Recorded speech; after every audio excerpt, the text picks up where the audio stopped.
बिस्मिल्लाहिर्रहमानिर्रहीम।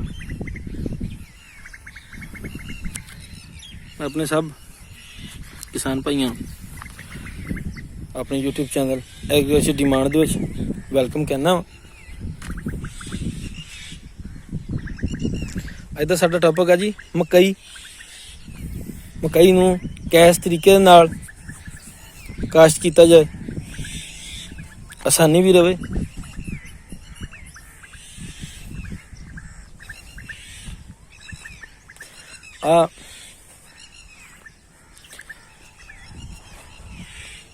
प्लांटर की काश्त की हुई है जी। प्लांटर का बीज घेरिया होया जी, 10 किलो बीज घेरदा। आ तुसी पौधे तो पौधे का फासला भी देख सकते हैं, बहुत ही मुनासिब जिहा फासला 5 तो 6 इंच ते है जी।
ਤੇ ਅਲਹਮਦੁਲਿਲਾ ਤੁਹਾਡੀਆਂ ਦੁਆਵਾਂ ਨਾਲ ਅੱਛੀ ਐਵਰੇਜ ਆਏਗੀ।